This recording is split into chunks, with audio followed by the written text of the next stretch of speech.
നിങ്ങൾ 2 കൊല്ലത്തേക്ക് മാത്രമായിട്ട് ഒരു 4G ഫോൺ വാങ്ങാൻ ഉദ്ദേശിക്കുന്നുണ്ടോ? കാരണം 5G ഒരു 2-3 കൊല്ലം കഴിയും വരാൻ. അപ്പോൾ ഒരു 15,000-ൻ്റെ ഉള്ളിലുള്ള പോക്കോ M4 പ്രോനെ കണ്ടാലോ? അപ്പോൾ തുടങ്ങുന്നതിന് മുന്നേ നിങ്ങൾ ഈ ചാനൽ പുതിയതായിട്ട് വന്നതാണെങ്കിൽ ഒന്ന് സബ്സ്ക്രൈബ് ചെയ്തേക്ക്. അപ്പോൾ തുടങ്ങാം അല്ലേ?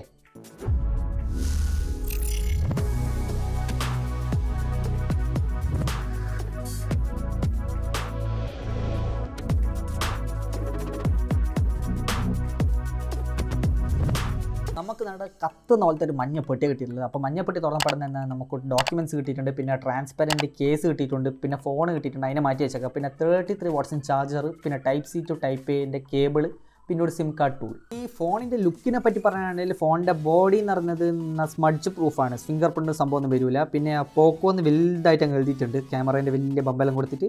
ഓക്കെ, അപ്പോൾ 3 ക്യാമറ 4 ക്യാമറ സെറ്റപ്പാണെന്ന് ഞാൻ പിന്നെ പറഞ്ഞുതരാം. ഓക്കെ, പിന്നെ പ്ലാസ്റ്റിക് ബാക്കാണ് വരുന്നത്. പിന്നെ കയ്യിലൊരു വെയിറ്റ് ഡിസ്ട്രിബ്യൂഷനിൽ നല്ല ഇതാണ്. സൈഡ് കേവ് ഡിസൈൻ, മേലോട്ട ഭാഗത്ത് കേവും പിന്നെ സൈഡ് ഫ്ലാറ്റ് ആയിട്ട് വരുന്നത്. അപ്പോൾ ഒരു ഹൈബ്രിഡ് കേവ് ഫ്ലാറ്റ് ഡിസൈൻ എന്ന് വേണമെങ്കിൽ പറയാം. വെയിറ്റ് കുഴപ്പമില്ലാത്തൊരു മീഡിയം വെയിറ്റ്, അത്രേ പറയാൻ പറ്റും. ഇനി പോർട്സ് ആൻഡ് ബട്ടൺസിനെ പറ്റി പറയുകയാണെങ്കിൽ താഴത്തെ ഭാഗത്ത് നമുക്ക് mic, type C port, speaker grill വരുന്നുണ്ട്. മേലത്തെ ഭാഗത്ത് നമുക്ക് 3.5mm jack, speaker grill, noise cancellation mic, infrared വരുന്നുണ്ട്. ലെഫ്റ്റ് സൈഡിൽ നമുക്ക് സിം കാർഡ് ട്രേ മാത്രം വരുന്നുണ്ട്. റൈറ്റ് സൈഡിൽ നമുക്ക് power button with finger print സ്കാനറും വോളിയം അപ്പ് ആൻഡ് ബട്ടണും, പിന്നെ സിം കാർഡ് ട്രേയിൽ ഡെഡിക്കേറ്റഡ് മൈക്രോ SD സ്ലോട്ടും ഉണ്ട്. ഇനി സ്പെസിഫിക്കേഷനെ പറ്റി പറയുകയാണെങ്കിൽ ഇതിൽ മീഡിയ ടെക്കിൻ്റെ ഹീലോ G96ൻ്റെ പ്രൊസറാണ് വരുന്നത്. 3 വേരിയൻസ് ആണ് വരുന്നത്, 664, 6128, പിന്നെ 8128. അപ്പോൾ LPDDR4Xൻ്റെ റാം ടൈപ്പാണ് വരുന്നത്. UFS 2.2ൻ്റെ സ്റ്റോറേജ് ടൈപ്പാണ് വരുന്നത്. സ്റ്റോറേജ് ടൈപ്പും റാം ടൈപ്പും കുറച്ച് പഴയതാണെങ്കിലും പ്രൊസറെല്ലാം കിടലം പോലത്തെ, അതിനെക്കൊണ്ട് നമുക്ക് ഗെയിമിംഗ് ഒരു എൻട്രി ലെവൽ ഗെയിമിംഗ് നമുക്കെല്ലാം കളിക്കാൻ പറ്റും.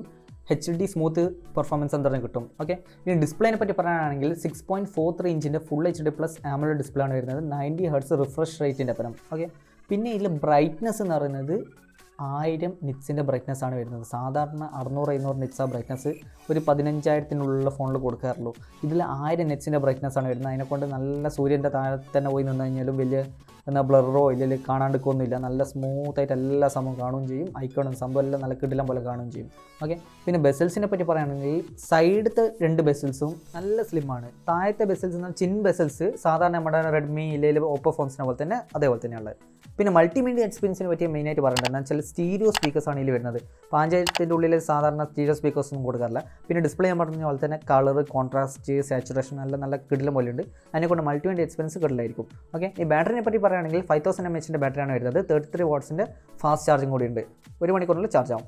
ഓക്കെ, സെൻസേഴ്സ് എല്ലാ സെൻസേഴ്സും ഉണ്ട്. പിന്നെ ഫിംഗർ പ്രിൻറ്റ് സെൻസർ, പിന്നെ നമ്മുടെ ഫേസ് അൺലോക്ക്. പിന്നെ ഇതിൽ OSനെ പറ്റി പറയുകയാണെങ്കിൽ MIUI 13 ആണ് വേർഷൻ വരുന്നത്. ആൻഡ്രോയിഡ് 11 ഉണ്ട്, അതിൻ്റെ മേലെ പോക്കോ ലഞ്ചറുണ്ട്. പിന്നെ സെക്യൂരിറ്റി അപ്ഡേറ്റ് ജനുവരിൻ്റെ ആണ് വരുന്നത്. പിന്നെ കുറച്ച് ബ്ലോട്ട്വെയർ ഉണ്ടാവും, അത് നിങ്ങൾക്ക് അൺഇൻസ്റ്റാൾ ചെയ്യാം, ആ വേണ്ടാത്ത ആപ്സ് എല്ലാം അങ്ങ് തട്ടിയേക്ക്. പിന്നെ കണക്ടിവിറ്റിനെ പറ്റി പറയുകയാണെങ്കിൽ ഡുവൽ 4G വോൾട്ടി ഉണ്ട്, വൈഫൈ കോളിംഗ് ഉണ്ട്, ബ്ലൂടൂത്ത് 5.0 ഉണ്ട്, ഡുവൽ ബാൻഡ് വൈഫൈ ഉണ്ട്, 5G മാത്രമില്ല. ഓക്കെ, പിന്നെ ഇതിൽ വൈഡ് ബാൻഡ് L1 സപ്പോർട്ട് വരുന്നുണ്ട്. അതിനെക്കൊണ്ട് സ്ട്രീമിംഗ് HD കണ്ടന്റെല്ലാം നല്ല കിടലം പോലെ കാണാം. പിന്നെ FM റേഡിയോ വരുന്നുണ്ട്, അത് കുറേ കാലമായി കണ്ടിട്ട്. പിന്നെ IP53ൻ്റെ റേറ്റിംഗ് കൂടി വരുന്നുണ്ട്. പിന്നെ ഇതിൻ്റെ SAR വാല്യൂ എന്ന് വെച്ചാൽ നമ്മുടെ ഫ്രീക്വൻസി അത് ലിമിറ്റിനുള്ളിലാണ്. പിന്നെ ക്യാമറയെ പറ്റി പറയുകയാണെങ്കിൽ 64MP മെയിൻ ക്യാമറ വരുന്നത്, 8MP പോർട്രേറ്റ് ഇല്ല വൈഡ് ക്യാമറ എന്ന് പറയാം, 2MP മാക്രോ ലെൻസും കൂടി കൊടുത്തിട്ടുണ്ട്. ക്യാമറേൻ്റെ ക്വാളിറ്റിനെ പറ്റി പറയാൻ നല്ല കുഴപ്പമില്ലാത്തൊരു കളറും സംഭവമുള്ള ക്വാളിറ്റിയാണ്. 16MP സെൽഫി ക്യാമറയാണ് മുമ്പിൽ വരുന്നത്. പിന്നെ വീഡിയോ റെക്കോർഡിങ്ങിനെ പറ്റി പറയുകയാണെങ്കിൽ 1080p 30 FPS മുമ്പിലും ബാക്കിലും വെച്ചിട്ട് എടുക്കാൻ പറ്റും. അപ്പോൾ ഇത്രയാണ് എനിക്ക് പോക്കോ M4 പ്രോനെ പറ്റി പറയാനുള്ളത്. 4G വേരിയൻ്റ് ആണ് ഇത്. 5G വേറെ വേരിയൻ്റ് ഉണ്ട്, പക്ഷേ അതിനെന്താ വെച്ചാൽ ഡിസ്പ്ലേ ഇതിൻ്റെയായിട്ടും കുഴപ്പമുള്ള ഡിസ്പ്ലേ, വെറും ഫുൾ HD+ൻ്റെ IPS ഡിസ്പ്ലേ അങ്ങനത്തെ എന്താണ് വരുന്നത്. ഇതിൽ AMOLED വരുന്നുണ്ട്.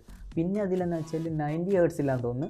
പിന്നെ സ്റ്റീരിയോ സ്പീക്കേഴ്സ് അതിലില്ല. പിന്നെ ക്യാമറയിൽ കുറച്ച് കുറവാണ്, 50MP ക്യാമറയാണ് വരുന്നത്. അതിനെക്കൊണ്ട് 5G ഫോൺസിൻ്റെ ഭാഗത്തേ പോകണ്ട, അതിൽ വെറും 5G മാത്രമേ ഉള്ളൂ. 5000 രൂപേൻ്റെ നിങ്ങൾക്ക് നല്ല ഫോണൊന്നും കിട്ടാൻ പറ്റില്ല. എന്താ വെച്ചാൽ AMOLED ഡിസ്പ്ലേ ഉണ്ട്, 90 Hz റിഫ്രഷ് റേറ്റ് ഉണ്ട്, ബാറ്ററി നല്ലതാണ്, 33 വാട്ട്സിൻ്റെ ചാർജിങ് ഉണ്ട്, പിന്നെ സ്റ്റീരിയോ സ്പീക്കേഴ്സ് ഉണ്ട്. പിന്നെ IP53ൻ്റെ റേറ്റിംഗ്, പിന്നെ ക്യാമറ മാത്രം ഒരു ഡീസൻറ്റ് ക്വാളിറ്റി ക്യാമറ എന്ന് ഞാൻ പറയും. ഗെയിമിംഗ് പെർഫോമൻസിനെ പറ്റി പറയുകയാണെങ്കിൽ HD ഇല്ല മീഡിയം സെറ്റിങ്സിൽ നിങ്ങൾക്കൊരു സ്മൂത്ത്, ഹൈ ഇല്ല അങ്ങനത്തെ കുറച്ചൊരു ലെവലിൽ നിങ്ങൾക്കൊരു കളിക്കാൻ പറ്റും. നല്ല ലാഗൊന്നും ഇല്ലാണ്ട് നല്ല കിടലം പോലെ കളിക്കാൻ പറ്റും. ഇനി നിങ്ങൾക്ക് റാമറ്റ് കുറവായി പോയിട്ടുണ്ട്. ഇതിൽ ടെർബോ റാം എന്ന് പറഞ്ഞ വേറെ സംഭവമാണ്. എന്ന് വെച്ചാൽ റാം എക്സ്റ്റെൻഡ് ചെയ്യുന്ന സംഭവമാണ്. 3GB വരെ നമുക്ക് എക്സ്റ്റെൻഡ് ചെയ്യാൻ പറ്റും. ഓക്കെ, അത് തന്നെ പോകേണ്ട ഒരു സംഭവമാണ്. ക്യാമറ മാത്രമാണ് ഞാൻ ഇതിൽ അത്ര ഇല്ലാത്തതെന്ന് പറയാം. ക്യാമറയും പിന്നെ 5Gയും. 64MP ക്യാമറ നല്ല കിടലാണ്. പിന്നെ ഫ്രണ്ട് ക്യാമറയും ഒരു 1080p കുഴപ്പമില്ലാന്ന് പറയും. ഒരു 16MP ഒരു ക്യാമറ അല്ല, 4K കൂടി ഉണ്ടെങ്കിൽ നന്നായിരുന്നു. ബാക്കി എല്ലാ സിമ്മും കിഡിലാണ്. 64 MB നല്ല ക്ലിയർ, നല്ല കളറിലുള്ള നല്ല ഫോട്ടോസ് കിട്ടും. ഇത് FM റേഡിയും കൂടി ഉണ്ട്. ഓക്കെ, അപ്പോൾ 5000 കിഡിലം പോലത്തെ ഫോൺ 4G ആയിട്ടുള്ള സംഭവമാണ്. 5G മാത്രമേ ഇതിൽ ഒരു മെയിനായിട്ടൊരു പ്രശ്നമുള്ളൂ. 5G ഇപ്പം വരാനും പോകുന്നില്ല, അതിനെക്കൊണ്ട് ഉപയോഗിക്കാനും പറ്റില്ല. ഓക്കെ, അപ്പോൾ ഈ വീഡിയോയിലേക്ക് ഇഷ്ടപ്പെട്ടിട്ടുണ്ടെങ്കിൽ ലൈക്ക് ചെയ്യുക, ഷെയർ ചെയ്യുക, സബ്സ്ക്രൈബ് ചെയ്യുക BaBu Monz TeChzലേക്ക്. അപ്പോൾ bye from BaBu Monz TeChz. So let me catch you, so let me catch you slipping